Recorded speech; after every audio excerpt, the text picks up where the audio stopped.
Hey everyone, welcome back to the channel. Tactics here, bringing you another Shadowlands beta weekly update. Now there are a bunch of class updates this week. In particular, tanks have got a tuning pass. But first, I did want to touch on the dev update that we got yesterday. So, this is a pretty long post, so I'll give you guys the spark notes for it. First, 9.0.2, that is the Shadowlands patch. It's on the beta. 9.0.1, that is just the leveling update and the cosmetic stuff that is going on to the PTR, so they're just separating those two. The first big thing we've got is alt leveling. Now this is a great change in my opinion. Basically what would happen beforehand if you leveled up an alt is that you would pick your covenant immediately and then you could go to whichever zone you wanted versus the linear story of your first character. What they're doing is they're adjusting this, so when your alt comes in, you have the choice to either continue with the linear story, like your first character, and go through testing all your Covenant abilities that way, or you can pick your Covenant immediately, and you're going to be set into this world where the story is completely done.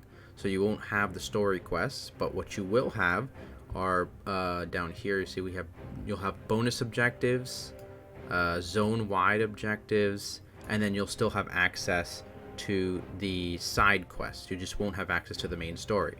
This is very reminiscent of the Diablo adventuring leveling, so I think it's a great change. It'll make alt leveling a lot easier and feel better. Next, they have some things on Torghast. Previously, you had to do these like mini tutorial type things, and they would feel excessive. You had like 5 or 6 successive tutorials. So what they're doing here is they're changing it. So after the first tutorial, you'll be able to do the one single run, and you'll unlock the Rune Carver, which is your legendary guy.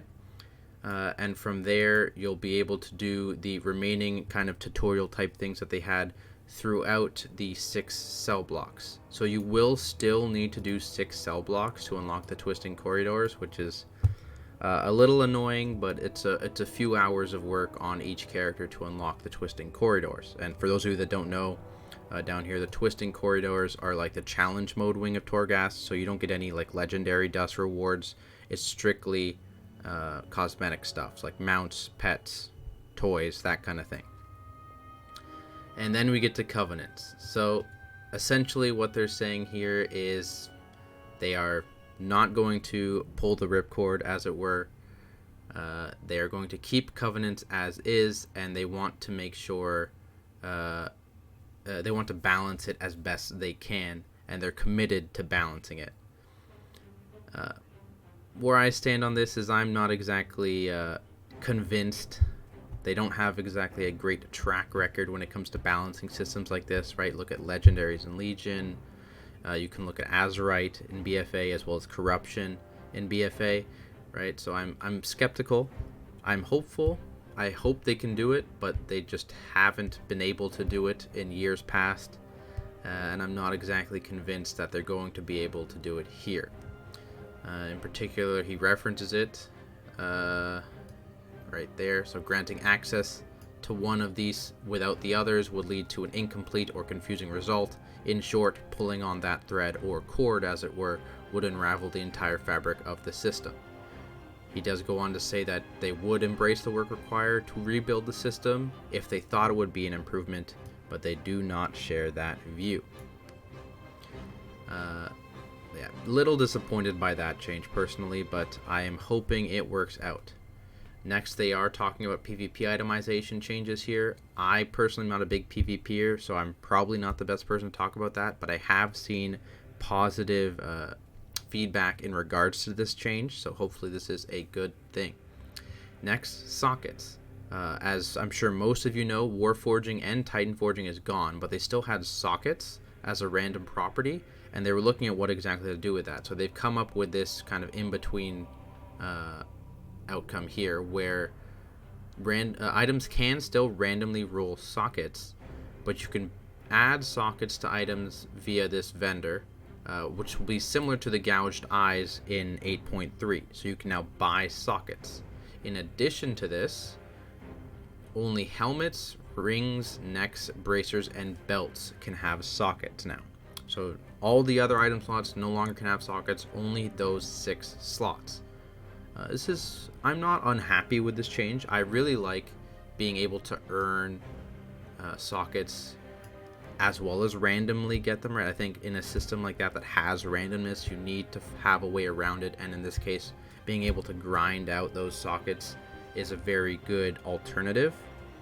Kind of neutral on the change of only 6 items having the sockets. I understand that there was a really big power gap between full sockets and no sockets, so that makes sense to me. I'm not unhappy. It's a neutral change for me. And that is the end of the blue post. Now, we also got the beta build late last evening, and there are a few things. So first, the GCD changes. Innervate and Manatee are now on the GCD. Great. Unfortunately, these were also both nerfed to account for them being on the GCD. So, Innervate and Manatee are down to 10-second durations from 12 seconds. In a lot of cases, this is just a net loss, right? Innervate, if you're doing it on someone else, your GCD didn't matter. So it's just 2 seconds less. Manatee and Innervate on yourself, right? GCDs are 1.5 seconds, so you're losing just a half second of throughput off these nerfs. So not the best thing for them. But from there, let's move on to the tanks, starting with Death Knights. Unholy did get some bigger changes here.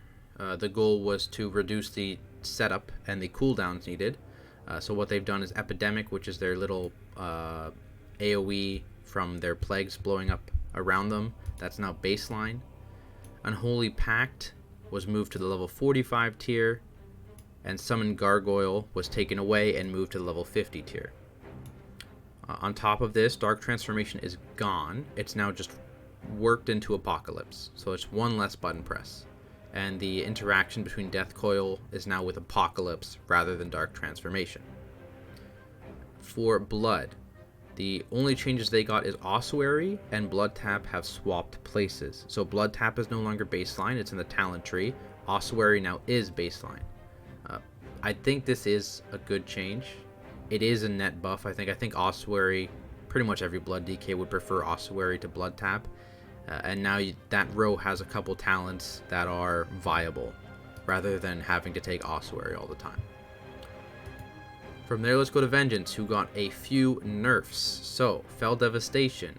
Cooldown is now 1 minute, up from 45 seconds. On top of that, Soul Fragments heal for 6% of damage taken, rather than 8%, so a nerf there. On top of that, Soul Cleave got a pretty big healing nerf. So it's now 50% healing per fragment consumed, but only 50% base healing, down from 105%.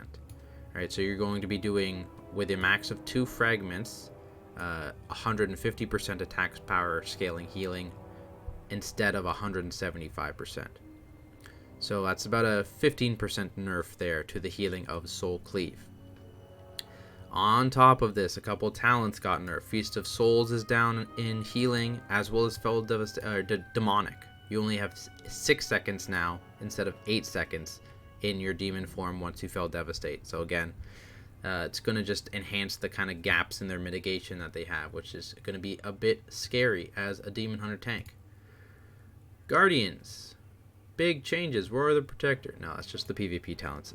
So it's just Iron Fur. That's really the only change that Guardian got. Really doesn't solve the problems that Guardian were having. I would have preferred to see something like Lunar Beam being removed and replaced with some sort of magic mitigation talent. I think that would have been a good change to see, but instead we are just getting a slightly stronger Iron Fur. I believe it's like an 11% buff to Iron Fur. So it'll help with physical mitigation, but that wasn't really Bear's problem to begin with. But that's what they got. Moving on to Monks. Brewmasters got a bunch of nerfs. So Celestial Brew got about a 40% nerf to its Absorb. On top of that, it is now a 30-second cooldown, down from 1 minute. Ouch. From there, Purifying Brew also got a cooldown nerf. It's now a 20-second recharge, up from 15. Now they did increase their stagger by a bit here, from 75% up to 100. But these, specifically the Celestial Brew, that is a big hurt, right? 40% nerf, and then they doubled the cooldown. That just hurts a lot. In terms of conduits, they just changed the damage around a bit. So Scalding Brew got a big nerf to damage, whereas Walk with the Ox got a big buff to damage. So they've just kind of been moving those around a bit. I did also want to touch on Mistweaver here, because they got some pretty big nerfs as well. With Yulon, it's down from 5 allies 180% scaling to 2 allies 105% scaling over a longer duration, which hurts. Invoke Chi-Ji is now also down. I don't think it's actually down to 0.1% spell power. I think this is just a tooltip error, but it did get nerfed down from 3 allies to 2, and it was nerfed in the total scaling as well, and moved to a 3-minute cooldown. Also kind of painful. I'm not really sure why they were nerfed so hard. They weren't super overperforming from what I understand, so I'm just a bit confused by the nerfs to Mistweaver here. Back to tanks. Protection Paladin, they had a lot of their changes last week reverted. So Shining Light is back instead of Bastion of Glory, which is the occasional free Word of Glory versus the powered up Word of Glory. You've also got Word of Glory itself is back to 300% scaling instead of 150% scaling. The other thing we've got is Shield of the Righteous was rebuffed. Previously, it was at 190 here as its value, was nerfed to 120, and is now back up to 170. So, in general, the major thing that Paladins have now gotten out of this is Consecrate gives 5% damage reduction, and Shield of the Righteous is down a little bit in terms of its armor granted. So, net positive for Paladins here. I think this is in general pretty good for them. Warriors, another pretty boring change. Their only change here is Vanguard, which is their passive armor, is now giving them armor based on 40% of their strength instead of 25%. So it's just going to help them in physical damage scenarios. Just also want to mention Rend here for arms. Now also increases your critical damage you deal to enemies by 10%. So arms warriors can rejoice at that.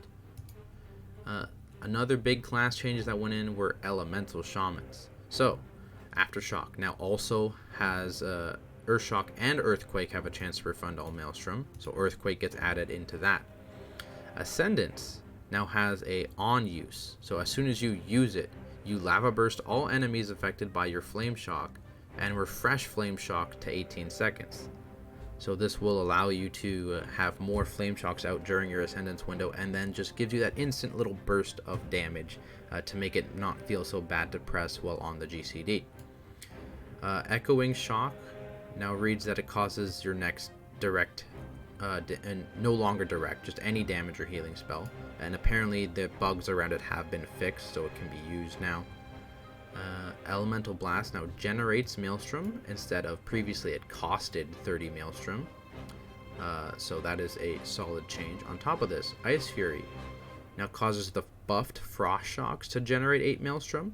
Another just solid change. And then the Static Discharge has just been buffed a little bit. Maelstrom Weapon for enhancement. This was just a tooltip fix. For some reason last build it changed to 5, but it was still stacking to 10, so don't worry about that. And they also got a little bit of an Ascendance, an uncapped AoE nature damage within 8 yards when you press Ascendance, which could be pretty decent. I'm interested in to see how that plays out.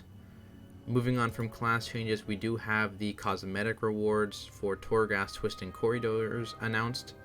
We have the pet here for the first set, the toy that'll give you one of these 9 transformations for the second set, the title Spire Stalker for the third set, and this Corridor Creeper mount for the final set. Overall, just some nice cosmetics, which I look forward to working towards. And the last thing is the load screen, and the music is out. I will post this in the description for those of you guys interested in hearing it, but it's a it's a pretty nice load screen, and I am a fan of the music as well. So again, great job by the art team and the music department. As always, they do fantastic work. But that is it for this week's beta roundup, everyone. As always, thank you for watching. Please, if you're interested in keeping up to when I'm posting videos, you can subscribe to my YouTube here or follow me on Twitter in the description @Tactics. Thank you again for watching, and I will see you in the next video.